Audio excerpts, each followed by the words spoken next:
आप सुन रहे हैं आज तक रेडियो।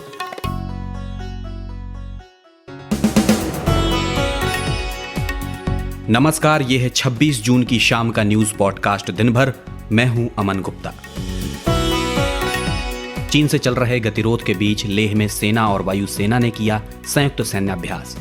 अगर प्रयास भी करे तो वो हमारे सिपाहियों तक न पहुंच पाए, इसीलिए जो सुखोई 30 है एयर डोमिनेंस फाइटर्स, वो एक सुरक्षा का पूरा घेरा आकाश में बनाए हुए हैं। 5 लाख होने को हैं देश में कोरोना के मामले, गुवाहाटी में लॉकडाउन। तो लोग बड़ी तेजी से जल्दी ठीक हो रहे हैं। ज्यादा टेस्ट करने की वजह से ज्यादा संख्या बढ़ती हुई दिख रही है, लेकिन लोग ठीक बहुत तेजी से हो रहे हैं। शुरू हुआ आत्मनिर्भर यूपी रोजगार अभियान, 1.25 करोड़ को काम देने का है दावा। सरकार के 1 करोड़ के रोजगार के सवाल पर विपक्ष सरकार को घेरने में लगा हुआ है। कार्यक्रम में आगे आपको सुनवाएंगे WWE रेसलिंग से संन्यास ले चुके अंडरटेकर से जुड़े किस्से, लेकिन सबसे पहले मुख्य समाचार।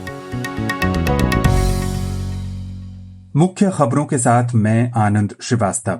कोरोना के बढ़ते प्रकोप को देखते हुए इंटरनेशनल कमर्शियल पैसेंजर सर्विसेज को 15 जुलाई तक के लिए सस्पेंड कर दिया गया है। प्रधानमंत्री नरेंद्र मोदी ने वीडियो कॉन्फ्रेंसिंग के माध्यम से आत्मनिर्भर उत्तर प्रदेश रोजगार अभियान की शुरुआत की है। सेनाध्यक्ष जनरल मनोज मुकुंद नरवणे ने शुक्रवार को रक्षा मंत्री राजनाथ सिंह से मुलाकात की और उन्हें लद्दाख क्षेत्र में जमीनी स्थिति के बारे में जानकारी दी। सीबीआई ने 787 करोड़ रुपए के बैंक धोखाधड़ी मामले में रतुलपुरी और अन्य लोगों के कार्यालय और आवासीय परिसरों समेत 7 स्थानों पर शुक्रवार को तलाशी ली। सुप्रीम कोर्ट ने केंद्र और सीबीएसई को कोविड महामारी के कारण 10वीं और 12वीं की शेष बोर्ड परीक्षाएं रद्द करने और जुलाई में होने वाली परीक्षाओं के लिए छात्रों को अंक देने की उसकी योजना पर आगे बढ़ने की शुक्रवार को मंजूरी दे दी। स्विट्जरलैंड के बैंकों में भारतीय नागरिकों तथा कंपनियों के जमा धन के मामले में भारत 3 स्थान फिसलकर 77वें पायदान पर पहुंच गया है। इस सूची में ब्रिटेन टॉप पर है। वर्ष 1971 में भारत पाकिस्तान युद्ध में अद्भुत शौर्य का प्रदर्शन करने वाले सेवानिवृत्त स्क्वाड्रन लीडर परवेज रुस्तम जाम्सची का निधन हो गया है। नेपाली प्रधानमंत्री केपी शर्मा ओली अब संसद में हिंदी भाषा को प्रतिबंधित करने पर विचार कर रहे हैं। अमेरिकी राष्ट्रपति डोनाल्ड ट्रंप ने देश की राजधानी में सर्वोच्च अदालत में न्यायाधीश के तौर पर भारतीय अमेरिकी विजय शंकर को नामित करने की मंशा जताई है।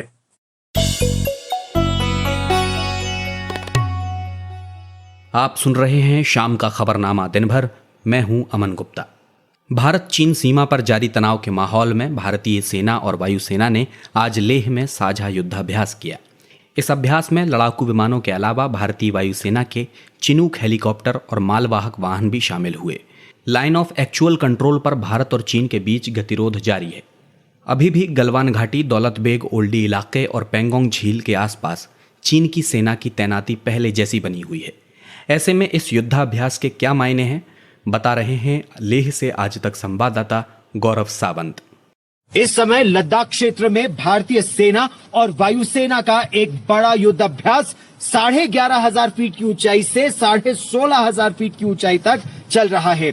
इसमें भारतीय वायुसेना के सुखोई 30 MKI अत्याधुनिक लड़ाकू विमान हिस्सा ले रहे हैं। साथ ही साथ इसमें सेना की रसद सामग्री और सिपाहियों को तेजी से एक जगह से दूसरी जगह ले जाने के लिए C-130J हर्क्यूलिस और अलग अलग मालवाहक विमान भी हिस्सा ले रहे हैं। चिनूक हेलीकॉप्टर, मी-17 हेलीकॉप्टर, वो सब इसका हिस्सा है। लड़ाकू विमान इसलिए ताकि दुश्मन अगर प्रयास भी करे तो वो हमारे सिपाहियों तक न पहुंच पाए, इसीलिए जो सुखोई 30 है एयर डोमिनेंस फाइटर्स, वो एक सुरक्षा का पूरा घेरा आकाश में बनाए हुए हैं, जिसके अंतर्गत भारतीय सेना की रसद सामग्री, तोपे, आदमी, बाकी सामान को एक जगह से दूसरी जगह पर तेजी से पहुंचाने का कोऑर्डिनेशन ऑपरेशन चल रहा है। ये एक बड़ा अभ्यास है और इस क्षेत्र में खासतौर पर इस समय ये बेहद अहम हो जाता है।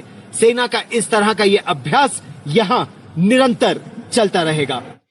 इसी बीच आज आई सैटेलाइट तस्वीरों में पेंगोंग सो झील के पास फिंगर 4 से फिंगर 8 के बीच चीन के टेंट और गाड़ियां दिखी हैं। 15 मई के बाद से ही इस इलाके में चीन की गतिविधियां बढ़ी हैं। उधर कांग्रेस पार्टी ने आज एक बार फिर चीन की घुसपैठ के मुद्दे पर केंद्र सरकार और प्रधानमंत्री से तीखे सवाल किए हैं। एक सवाल में राहुल गांधी ने कहा, पूरा देश मिलकर एक साथ एक होकर सेना के साथ और सरकार के साथ खड़ा है। मगर एक बहुत ज़रूरी सवाल उठा है। कुछ दिन पहले हमारे प्रधानमंत्री जी ने कहा था कि हिंदुस्तान की 1 इंच ज़मीन किसी ने नहीं ली, कोई हिंदुस्तान के अंदर नहीं आया। मगर सुनने को मिल रहा है, लोग कह रहे हैं, सैटेलाइट फोटोग्राफ्स में दिखाई दे रहा है, लद्दाख की जनता कह रही है, आर्मी के रिटायर्ड जनरल्स कह रहे हैं कि चाइना ने हमारी ज़मीन छीनी है। एक जगह नहीं बल्कि 3 जगह चाइना ने हमारी ज़मीन छीनी है। प्रधानमंत्री जी, आपको सच बोलना ही पड़ेगा, देश को बताना पड़ेगा, घबराने की कोई ज़रूरत नहीं। अगर आप कहेंगे कि ज़मीन नहीं गई और सचमुच में ज़मीन गई है तो चाइना का फ़ायदा होगा। हमें मिलकर इनसे लड़ना है और इनको उठा के वापस फेंकना है, निकालना है। तो आपको सच बोलना पड़ेगा, बिना घबराए, बिना डरे आप बोलिए कि हाँ, चाइना ने ज़मीन ली है और हम कार्रवाई करने जा रहे हैं, पूरा देश आपके साथ खड़ा है। और आखिरी सवाल, हमारे जो वीर शहीद हैं उनको बिना हथियार किसने भेजा और क्यों भेजा? इससे पहले बीजेपी अध्यक्ष जेपी नड्डा ने आरोप लगाया कि कांग्रेस पार्टी ने अपने कार्यकाल के दौरान प्रधानमंत्री रिलीफ फंड का पैसा राजीव गांधी फाउंडेशन को दिया था। हालांकि बीजेपी कांग्रेस के आरोपों को खारिज करती रही है। वहीं भारत चीन के बीच तनाव पर अमेरिका की भी पैनी नज़र है। अब उसने भारत और दक्षिण पूर्व एशिया में चीन के खतरे को देखते हुए अपने सैनिकों को यूरोप से हटाकर इन जगहों पर तैनात करने की घोषणा की है। अमेरिकी विदेश मंत्री माइक पोम्पियो ने इस बात की जानकारी दी है। क्या है मामला और इस पर चीन की क्या प्रतिक्रिया है, बता रहे हैं आनंद श्रीवास्तव। अमेरिका ने चीन की तानाशाही पर रोक लगाने की तैयारी कर ली है। दुनिया के सबसे ताकतवर देश ने चीन की पीपल्स लिबरेशन आर्मी का मुकाबला करने के लिए अपनी सेना को यूरोप से हटाना शुरू कर दिया है। मौजूदा समय में चीन अपने पड़ोसी देशों पर लगातार दबाव बना रहा है। एक तरफ भारत के पूर्वी लद्दाख में वास्तविक नियंत्रण रेखा के पास चीन ने अपनी सेना तैनात कर दी है, तो वहीं दूसरी ओर उसने साउथ चाइना सी में अपनी आक्रामक रणनीति को और बढ़ा दिया है।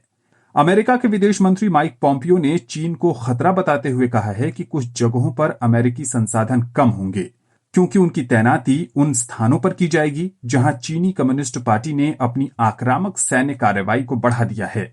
उन्होंने कहा कि हम अपनी सेना को भारत, वियतनाम, इंडोनेशिया, मलेशिया, दक्षिण चीन सागर के उन जगहों पर तैनात करने जा रहे हैं जहां चीन की सेना से सबसे ज्यादा खतरा है। इस पूरे मामले पर हमने बात की एमिटी यूनिवर्सिटी में इंटरनेशनल स्टडीज के असिस्टेंट प्रोफेसर शीश पाठक से। माइक पोम्पियो का जो ये बयान आया कि अमेरिकन फोर्सेस जर्मनी से हटाई जा रही हैं, इसे भी हमें ट्रम्प की ट्रांजैक्शनल नीति के कॉन्टेक्स्ट में ही देखना चाहिए। एक तरफ अमेरिका यूरोप से अपने पर्सनल की संख्या घटा रहा है, दूसरी तरफ उसने जोसेफ बोरेल का सुझाव मान लिया है। कुल मिलाकर इतना जरूर कहा जा सकता है कि चीन की आक्रामक रुख को देखते हुए अमेरिका और यूरोप के बीच में एक गंभीर समझ जरूर बनते दिखाई पड़ रही है। भारत के लिहाज से देखें तो ये एक अनुकूल स्थिति है।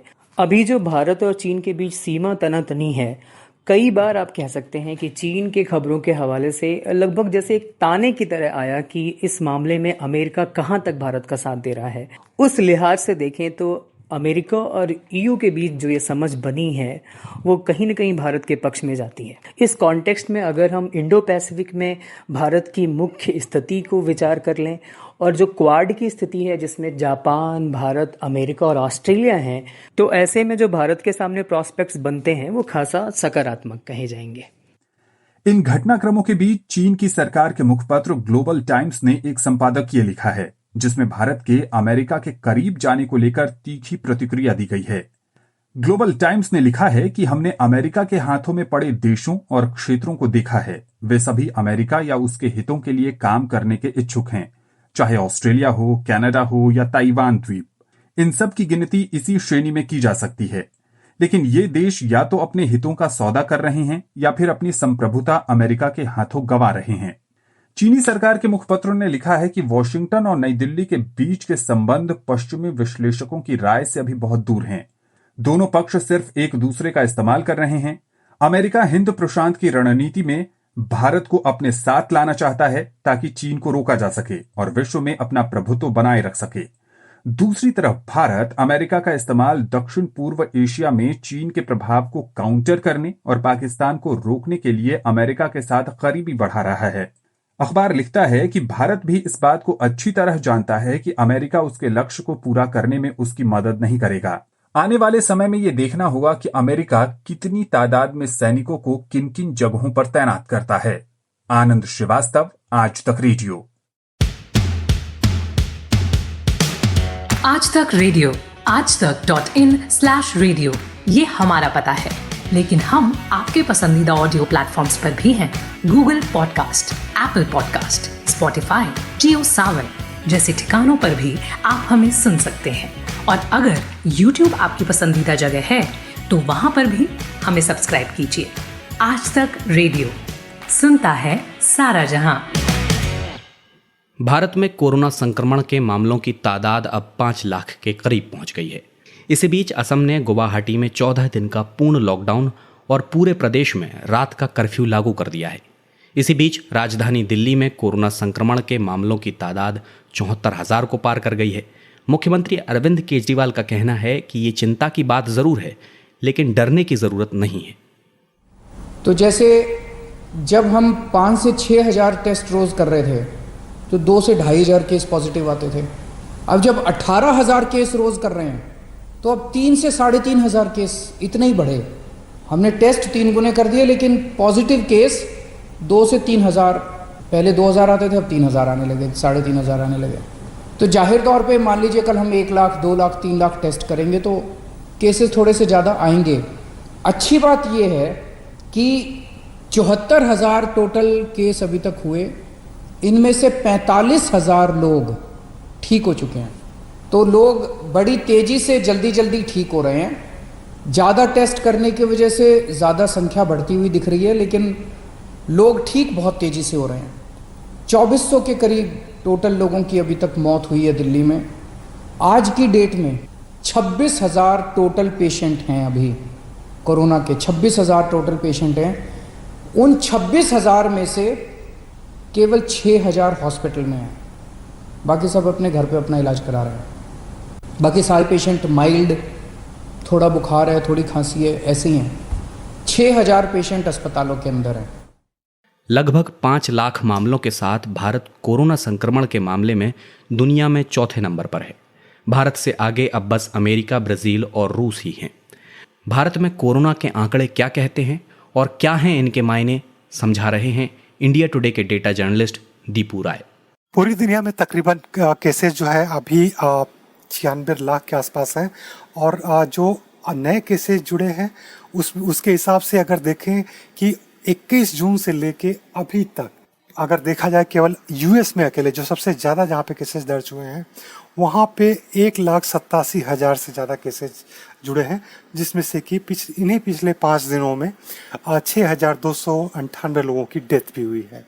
तो एक जो नंबर्स आ रहे हैं, इसी तरह से इंडिया में पिछले 5 दिनों में अगर देखें तो 66,000 से ज़्यादा केसेस जुड़े हैं पिछले 5 दिनों में अकेले, जो कि बहुत ज़्यादा नंबर है। और ये ट्रेंड बताता है कि किस तेज़ी से कोरोना का एक तरह से रफ्तार बढ़ रही है इंडिया में भी। हालांकि रसिया काफ़ी ज़्यादा वहाँ पे केसेस दर्ज किए गए हैं, अभी भी 6,20,000 के साथ वो तीसरे नंबर पर है, ब्राज़ील दूसरे नंबर पर, जहाँ पे कि 12,33,147 के आसपास केसेस रिकॉर्ड किए गए हैं। लेकिन फर्टिलिटी रेट के अकॉर्डिंगली देखें, जो नॉर्मल फर्टिलिटी रेट होती है, हालांकि वो बहुत रिलायबल नहीं होती है, क्योंकि 14 दिन पहले लोग अगर किसी तरह से संक्रमण में आते हैं तो ज़रूरी है कि उसी दिन जो नंबर ऐड हुए हैं या उसी दिन उनकी डेथ नहीं होती। लेकिन फिर भी जो नॉर्मल डेथ और केसेस के जो रेशियो हैं वो ये इंडिकेट कर रहे हैं कि सबसे ज़्यादा फर्टिलिटी इस समय यूएस में है। इन 5 देशों में देखा जाए तो यूके के अलावा, यूके में 14% शो कर रहा है, हालांकि ये टेक्निकल रीजन से ये कुछ ज़्यादा शो कर रहा है। लेकिन देखा जाए तो यूएस में 5.1% है, इंडिया में 3.1 फर्टिलिटी रेट है, जो नॉर्मल फर्टिलिटी रेट है, जिसमें कि एक तरह से कहा जाए रेशियो बताया जाता है डेथ और केसेस का। जहाँ पे इंडिया में अभी देखें तो पिछले 5 दिनों में 1,620 लोगों की डेथ हुई है। वहीं यूएस में 6,298, ब्राज़ील में 4,463 लोगों की, और रूस में सबसे कम एक तरह से कहा जाए 680 लोग मारे गए हैं। तो ये एक तरह से आंकड़ा जो आ रहा है वर्ल्ड वाइड, उसमें ये बता रहा है, उससे ये इंडिकेशन मिल रहा है कि लास्ट 5 डेज में जो नए कोरोना वायरस के केसेज हैं वो 7,19,279 ऐड हुए हैं। ये बहुत बड़ा नंबर है केवल 5 दिन में। और इसके हिसाब से अगर देखें तो 26% जो केसेस हैं, यानी कि 1,87,000 अकेले यूएस से हैं, और उसके बाद ब्राज़ील से 1,49,806 केसेस पिछले 5 दिनों में इतने जुड़े हैं, जबकि भारत में 66,579 केसेस जुड़े हैं। तो इस इंडिकेशन इससे ये मिल रहा है कि अभी रफ्तार थमी नहीं है। हालांकि जो टेक्निकल टर्म में फ्लैटन कर्व और बाकी सारे रेशियोज रोड निकालते रहते हैं, लेकिन ओवरऑल सिचुएशन ये है कि अभी भी उन देशों में केसेज अभी डाउन नहीं हो रहे हैं, खास तौर से यूएस में, जहाँ पे ये माना जा रहा था कि शायद बहुत लंबे टाइम से बहुत ह्यूज नंबर ऑफ केसेस हैं। अगर आप देखें, क्योंकि अभी भी यूएस में अगर 5 दिनों में 1,87,000 केसेस नए ऐड हो रहे हैं, टोटल दुनिया का 26% केसेज अकेले यूएस में ऐड हो रहे हैं, तो सिचुएशन बहुत बुरी है। और इंडिया में चूँकि अभी महाराष्ट्र से निकल करके एक तरह से कहा जाए बाकी जगहों पे कोरोना का संक्रमण तेज़ी से फैल रहा है, और वहाँ अगर टेस्टिंग प्रॉपरली होगी तो अभी केसेस और ज़्यादा बढ़ेंगे। और ये माना जा रहा है कि इंडिया में आने वाले टाइम में कहा जाए कि जुलाई के फर्स्ट वीक तक तकरीबन 5-5.5 लाख के आसपास केसेस पहुंच जाएंगे। लातिनी अमेरिकी देश एक बार फिर कोरोना वायरस की मार झेल रहे हैं।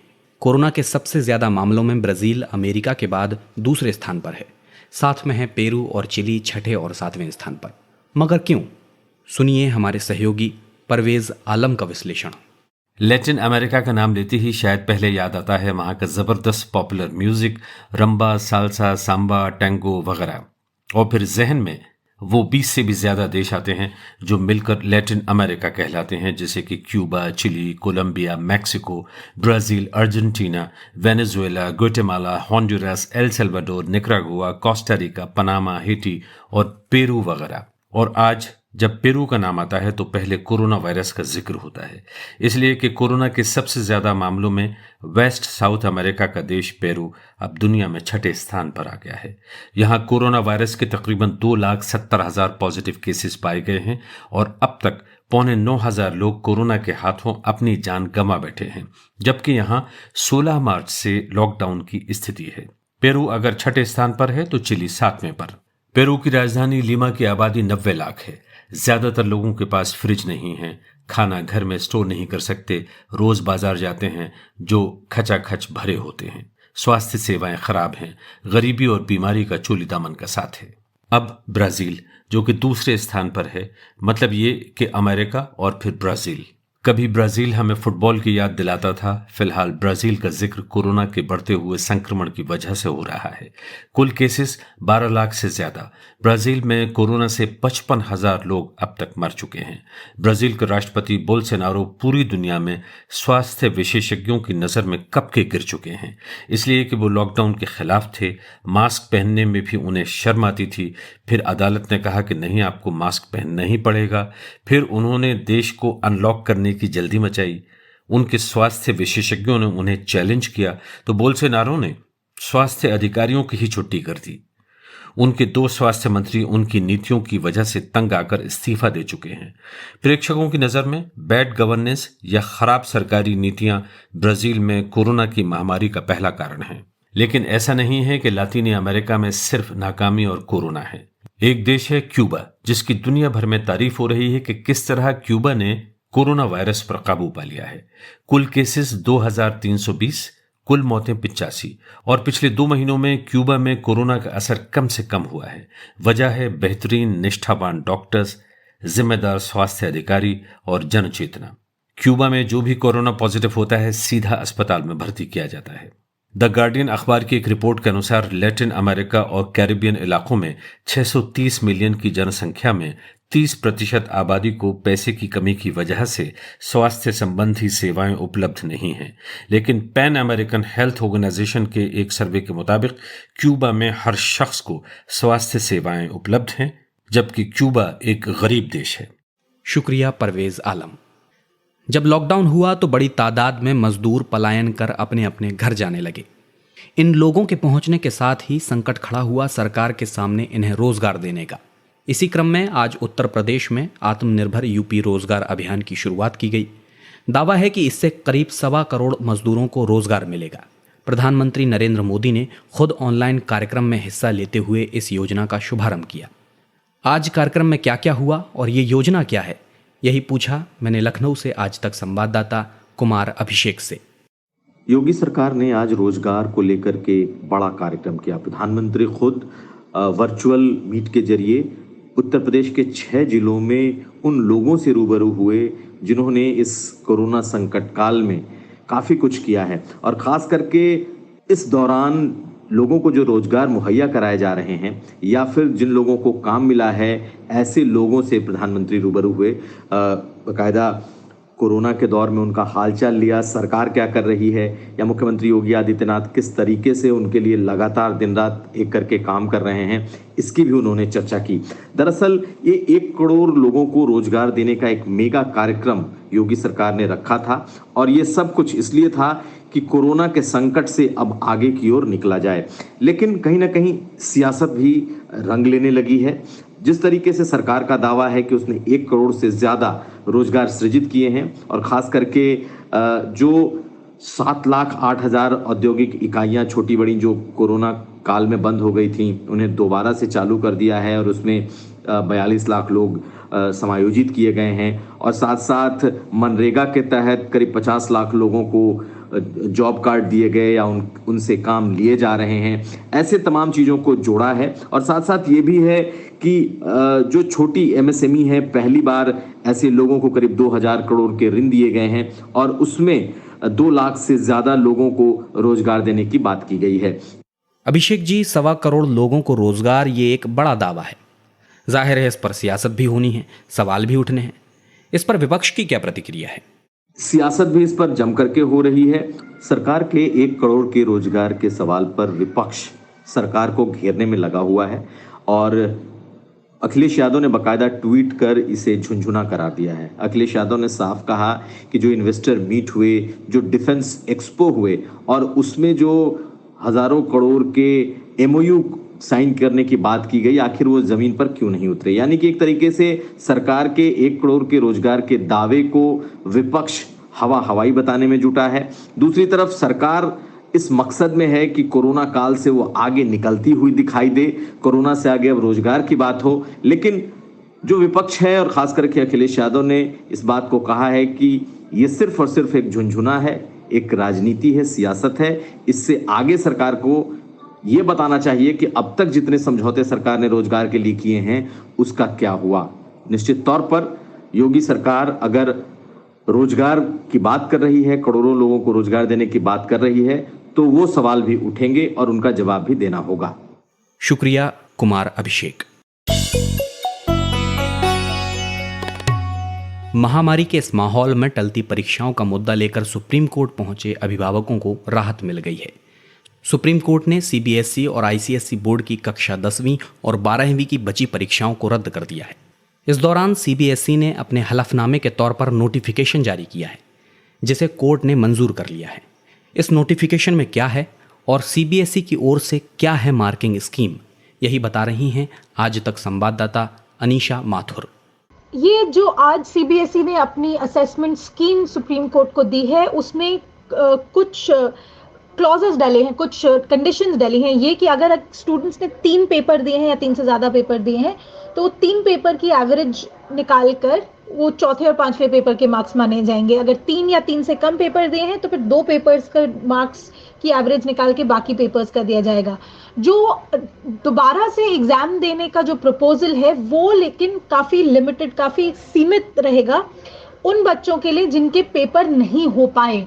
ये ध्यान रखिएगा, ये इसलिए नहीं है कि जो बच्चे दोबारा से ऐसे ही पेपर देना चाहते हैं उनके लिए हो, ये उन लोगों के लिए है जो पेपर नहीं दे पाए। और खास तौर से नॉर्थ ईस्ट दिल्ली के जो बच्चे रायट अफेक्टेड एरियाज में थे, जिनके पेपर्स नहीं हो पाए थे, उनके लिए ये स्कीम निकाली गई है कि वो अगर चाहें तो वो दोबारा पेपर दे सकते हैं, वरना उनका जो प्री बोर्ड्स का और इंटरनल असेसमेंट का और प्रोजेक्ट वर्क या जो प्रैक्टिकल वर्क का मार्क्स हैं, उन्हीं की एवरेज निकाल के फिर उनके पेपर के मार्क्स माने जाएंगे। वो उनकी मर्जी है कि वो एग्जाम देना चाहें बाद में, या फिर प्रोजेक्ट्स और पेपर्स के हिसाब से वो उनके मार्क्स जुड़ सकते हैं।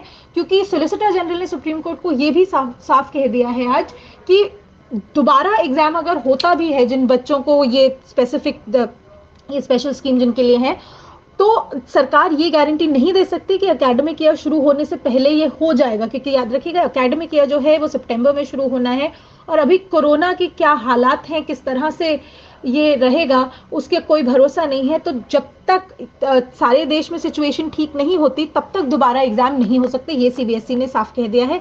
तो कोर्ट ने भी यही कहा है कि अगर देर हो गई तो क्या होगा वो भी जरा बता दीजिए। तो सोलिसिटर जनरल ने कहा है वो बाद में देखा जाएगा। जहां तक आईसीएसई का सवाल है, आईसीएसई ने कह दिया है कि ये दोबारा एग्जाम लेने का जो ऑप्शन है वो शायद 10वीं के लोगों को भी, 10वीं के स्टूडेंट्स को भी दिया जाए, लेकिन आईसीएसई अपनी मार्किंग स्कीम जो है, अपनी असेसमेंट स्कीम जो है वो 1 हफ्ते के भीतर अपने वेबसाइट पे डाल देगा। फिलहाल यही कहा गया है कि ज्यादातर जो उनके ऑप्शन असेसमेंट का जो वैल्यूएशन है वो उनकी सीबीएसई से थोड़ी अलग रहेगी। हालांकि जो प्रीवियस ईयर पेपर्स हैं, प्रीवियस मंथ के जो पेपर्स हैं, जो प्रोजेक्ट्स वगैरह हैं, उसी के हिसाब से वो भी मार्किंग होगी, लेकिन स्कीम जो है वो अगले हफ्ते तक वो अपनी वेबसाइट पर डाल देंगे। शुक्रिया अनीशा माथुर। कोरोना वायरस को हराने के तरीके दुनिया भर में खोजे जा रहे हैं। अब कैलिफोर्निया और बोस्टन यूनिवर्सिटी के वैज्ञानिकों ने एक और तरीका ढूंढा है इस जानलेवा वायरस को मारने का। ये तरीका छपा है नैनो साइंस और नैनो टेक्नोलॉजी की जर्नल नैनो लेटर्स में। वायरस को धोखा देकर मारने का ये दिलचस्प फॉर्मूला लैब में सफल रहा। ज्यादा जानकारी दे रहे हैं इंडिया टुडे के पत्रकार प्रभाष कुमार दत्ता। वायरस को मल्टीप्लाई करने के लिए, उनका रिप्रोडक्शन के लिए जरूरी है कि ह्यूमन फ्लूइड या एनिमल फ्लूइड या लिविंग फ्लूइड हो, अदरवाइज वो इसके बाहर वो नॉन लिविंग की तरह रहते हैं। ये AC2 रिसेप्टर के जरिए घुस जाता है और लंग्स में AC2 रिसेप्टर्स लंग्स के सेल्स में बहुत होते हैं, तो इनके लिए ये परफेक्ट फॉइल बन जाता है। अच्छा फॉडर भी है, खाना है उनका, वो घुस जाते हैं और अंदर खाते पीते हैं और मल्टीप्लाई करते हैं। जब नंबर बढ़ जाता है अंदर से सेल को पूरा खा जाते हैं, तो वो उससे बाहर निकल जाते हैं और सेल जो है वो कुछ रहता नहीं है, बस स्केलेटन की तरह, कंकाल की तरह रह जाता है। बाकी वायरस वो नए नए फिर सेल्स को ढूंढते हैं और उस पर अटैक करते हैं और उसमें घुस जाते हैं। यहाँ वायरस है, बाकी बैक्टीरियल इन्फेक्शन दूसरे पैथोजन से थोड़ा डिफरेंट इसलिए भी होता है, बाकी पैथोजन वो ब्लड में मल्टीप्लाई कर रहे होते हैं, ये है वो सेल के अंदर घुस के मल्टीप्लाई करता है, इसलिए हमें उसका डिटेक्शन में भी प्रॉब्लम होती है। ये साइंटिस्ट ये देखना चाह रहे थे कि क्या इस वायरस को हम ऐसी जगह ले जा सकते हैं जहां उसको लगे कि वो रियल सेल को अटैक कर रहा है, लेकिन वो रियल सेल ना हो, उसके लिए वो एक प्रिजन की तरह, जेल की तरह हो जाए। तो उन्होंने एक नैनो पॉलीमर तैयार किया। ये इस पॉलीमर में लंग सेल्स के मेम्ब्रेन से उसको कोट कर दिया जाता है। सब कोटिंग किसी भी तरह के पेंट से कोट करते हैं, उससे इस पॉलीमर को लंग सेल्स के मेम्ब्रेन से कोट कर दिया है। मेम्ब्रेन से कोट करने का मतलब है कि वायरस को AC2 रिसेप्टर दिखता है, तो वो उसकी तरफ अट्रैक्ट होता है, भागता है, क्योंकि ये फ्रीली अवेलेबल है। इन्होंने देखा एक्सपेरिमेंट में कि वो वायरस आता है, उसको इन्वेड करता है उन पॉलीमर्स को, अंदर जाने पर उसके पास कोई लिविंग फ्लूइड नहीं है, तो वो मल्टीप्लाई नहीं कर पाता है, वो ट्रैप हो गया है और ट्रैप होके वो वहां डिस्ट्रॉय हो जाता है, मर जाता है। तो ये अभी लेबोरेटरी सेटिंग में ये चीज हुई है। इनको लगा कि ये काम की चीज है। यही रिपोर्ट अभी उन्होंने अपनी रिसर्च पब्लिश की है, जर्नल है नैनो लेटर्स करके, जो नैनो टेक्नोलॉजी नैनो साइंस पे ही फोकस्ड है, उसमें ये पब्लिश किया इन्होंने रिसर्चर्स ने। शुक्रिया प्रभाष कुमार दत्ता। भारत में बीते 24 घंटों में बिजली गिरने से 100 से अधिक लोगों की मौत हुई है। अधिकतर मौतें यूपी और बिहार में हुई हैं। मौसम विभाग ने बिहार और असम समेत कई इलाकों के लिए भारी बारिश और चेतावनी भी जारी की है। इस साल कैसा है मानसून और कहां होगी तेज बारिश, यही जानने के लिए हमारी सहयोगी पूनम कौशल ने बात की भारत के मौसम विभाग के महानिदेशक मृत्युंजय मोहापात्रा से, और सबसे पहले यही पूछा इस साल कैसा है मानसून। अभी तो ऑल इंडिया कवर हो गया और मानसून बहुत एक्टिव है over east UP, Bihar, southern west Bengal and Sikkim, north eastern states. इस साल मानसून कैसा रहेगा? वो तो फोरकास्ट हम जो दिए हैं वही रखे हैं। It will be normal monsoon 102% of long period average. क्या किसी खास क्षेत्र के लिए कोई चेतावनी भी जारी की गई है आपकी तरफ से? चेतावनी अभी यही है कि अगले 3 दिन के लिए बिहार, साउथर्न वेस्ट बंगाल, सिक्किम, आसाम, मेघालय, अरुणाचल प्रदेश में specially Bihar, south and west Bengal और आसाम के लिए हम रेड कलर वार्निंग दिए हैं। Heavy to very heavy rainfall हम एक्सपेक्ट कर रहे हैं और एक दो जगह पे एक्सट्रीमली हेवी रेनफॉल हो सकता है। लोगों के लिए आपकी क्या सलाह रहेगी? उस एरिया में लोगों के लिए सलाह है कि जो क्लाउड होता है, ऐसे बारिश जो होता है, इसके साथ साथ लाइटनिंग भी होता है, इसलिए जो फील्ड को जो फार्मर्स जाते हैं वो लाइटनिंग को जो सेफ्टी मेजर्स है वो सभी ध्यान में रखना चाहिए और ऐसे कंडीशन में नहीं होना चाहिए जहाँ की लाइटनिंग द्वारा प्रभावित हो। सर, हम देख भी रहे हैं कि बिजली गिरने से बड़ी तादाद में लोगों की मौत हुई है। क्या ये कहा जा सकता है कि लोग अभी बाहर ना निकलें? नहीं, जब लाइटनिंग होगा तब बाहर नहीं निकलना चाहिए, मगर जो फार्मर्स भाई हैं वो तो बाहर जाते हैं, खेती के जाते हैं काम करने के लिए, उनको सावधानियां बरतना पड़ेगा। जब खेती में है जो डूज एंड डोंट्स है लाइटनिंग के लिए, वो सब पालन करें सो दैट लाइटनिंग में उनका कोई नुकसान ना हो। और जैसे फॉर एग्जाम्पल कोई पेड़ के पास नहीं जाना चाहिए, पेड़ से दूर रहना चाहिए और ऐसे बैठिए जैसे कि एक सर्कुलर शेप में रहे और आपके पास लाइटनिंग ना आए। ऐसे कोई टॉल ऑब्जेक्ट के पास खड़ा ना होइए। वेट सॉइल जो है जहाँ आप खड़ा मत होइए, पानी के अंदर नहीं रहना चाहिए। ऐसे बहुत सारे डूज एंड डोंट्स है, वो सभी लोगों को थोड़ा भी जागरूकता लाने के लिए स्टेट गवर्नमेंट की तरफ से ये सब किया जाता है, अवेयरनेस प्रोग्राम किया जाता है। इसको पालन करें तो अच्छा होगा। और इसके साथ साथ हम लाइटनिंग का वार्निंग भी देते हैं, हर दिन वार्निंग देते हैं, हर 3 घंटे वार्निंग देते हैं। जी, तो अभी तक के पूर्वानुमान के अनुसार मानसून इस साल सामान्य ही रहेगा, यानी जैसा कि आमतौर पर अभी तक जो बारिश देखेंगे तो मानसून एक्सेस है कंट्री में, माने नॉर्मल से ज्यादा है। ऑल इंडिया लेवल पे अभी मानसून लगभग 22% प्लस है, माने नॉर्मल से 22% ज्यादा है। डिस्ट्रीब्यूशन देखेंगे तो हमारा जो 36 मेट्रोलॉजिकल सब डिवीजन है, इससे 31 मेट्रोलॉजिकल सब डिवीजन में नॉर्मल या एक्सेस रेनफॉल है। ओनली 5 सब डिवीजन में डेफिशिएंट रेनफॉल है। इसका मतलब है कि एक अच्छा मानसून अभी तक चल रहा है और रेनफॉल वेल डिस्ट्रीब्यूटेड है, सोइंग के लिए अच्छा है। और हाल में WWE के दिग्गज रेसलर अंडरटेकर ने रिंग से रिटायर होने की घोषणा की है। अंडरटेकर लंबे समय से बच्चों से लेकर बड़ों तक के पसंदीदा रहे। रिटायरमेंट के ऐलान के बाद उनके फैंस उन्हें अलग अलग तरह से याद कर रहे हैं। हमारे सहयोगी अंजुम शर्मा भी उनसे जुड़ी कुछ बातें, कुछ यादें लेकर आए हैं।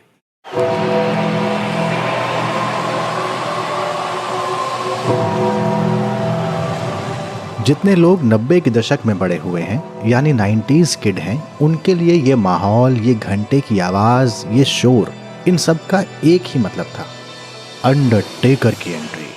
From Death Valley, weighing 299 pounds, The Undertaker!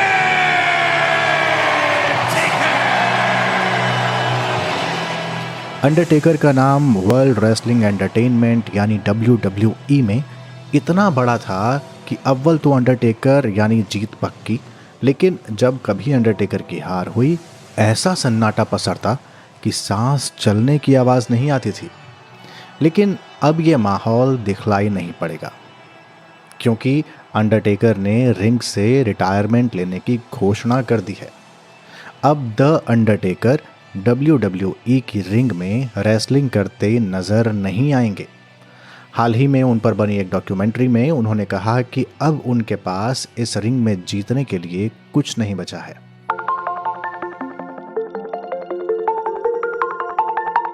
Undertaker WWE के दिग्गज खिलाड़ी थे, उम्दा कैरेक्टर थे। कैरेक्टर इसलिए क्योंकि इस रिंग में अमूमन सभी खिलाड़ी छद्म नाम से उतरते हैं। जैसे अंडरटेकर का असली नाम मार्क कैलवे है। वो साल 1984 में वर्ल्ड क्लास चैंपियनशिप रेसलिंग से जुड़े थे।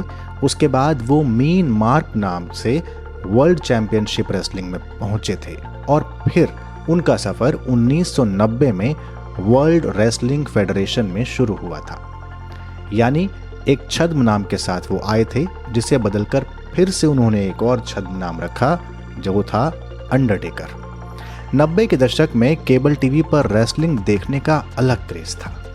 जर्मन कंपनी लाइका में काम करने वाले डॉक्टर अभिजीत चटर्जी अंडरटेकर के बड़े फैन रहे हैं। बचपन में अपने क्रेज को वो याद करते हैं।